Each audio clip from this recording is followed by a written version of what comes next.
लोकसभा की 10 सीट जीतेंगे और सरकार भी हमारी बनेगी। देखिए, मेरे बारे में दुष्प्रचार किया जाता है। मैं किसान का बेटा हूँ, किसान के खिलाफ सोच भी नहीं सकता। हमेशा पूरी तरह से किसानों की सेवा में लगा रहता हूँ।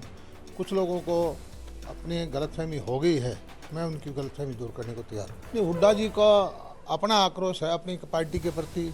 अलग अलग नेता है, उनको पद दे दिया, लेकिन वो उनको नेता ही नहीं मान रहे। हरियाणा के कृषि मंत्री आज सोनीपत पहुंचे हैं। पूर्व सांसद किशन सिंह सांगवान की पुण्यतिथि पर सोनीपत पहुंचे हैं और उनको श्रद्धांजलि दी है।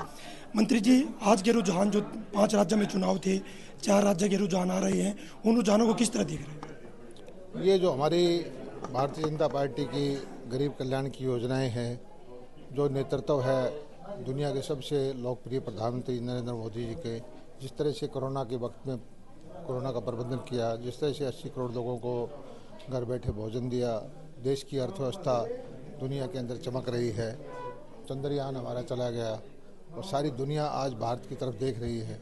इन सभी का परिणाम है आज की युवा पीढ़ी हर चीज़ को समझती है, दुनिया में क्या घटना घट रही है और उनकी अपेक्षाएं आकांक्षाएं पूरी हो रही है। और गरीब का जो है, पहली बार ऐसा लगता है कि उनकी सरकार केंद्र में है, उन्हीं की सरकार वो प्रदेशों में बढ़ाना चाहते हैं। और जो एक कांग्रेस के अंदर गलतफहमी है कि वो टूल किट बना करके कंपनियां हायर करके लोगों को गुमराह कर देंगे, उस चीज़ को जनता ने नकारा है।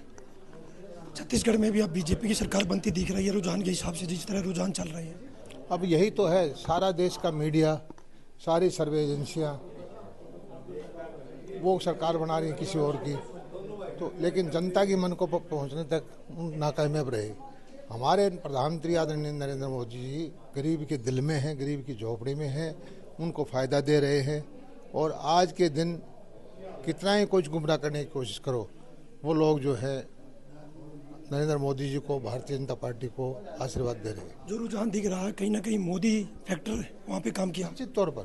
निश्चित तौर पर सारे देश में मोदी जी का फैक्टर है और उसी का असर ये है कि 2024 के अंदर प्रचंड बहुमत से फिर मोदी जी को लोग आशीर्वाद देंगे। हरियाणा में भूपेंद्र सिंह हुड्डा लगातार जन आक्रोश रैली कर रहे हैं, विपक्ष आपके समक्ष कर रहे हैं और कह रहे हैं कि 2024 में हरियाणा में कांग्रेस की सरकार बनेगी। किस तरह देखते हैं?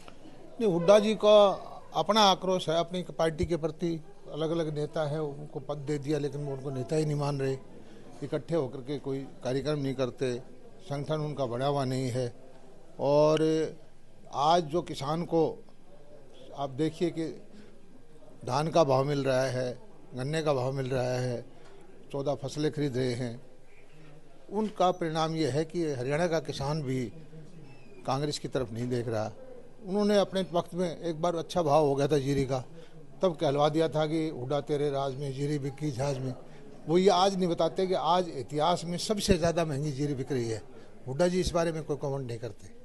लगातार हुड्डा साहब कह रहे हैं कि बढ़ती महंगाई, बढ़ती बेरोजगारी, अपराध में नंबर 1 हरियाणा, तो जनता नकारेगी। हुड्डा जी को बात मैं बताता हूँ कि उनकी पार्टी ही नहीं मान रही है।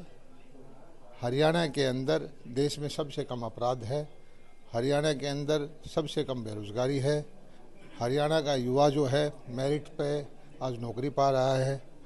अपने पहले की प्रथा थी चहेतों को नौकरी देने की, वो दूर हो गई है। जो बदलियों की प्रथा थी ऑनलाइन ट्रांसफ़र कर दी है।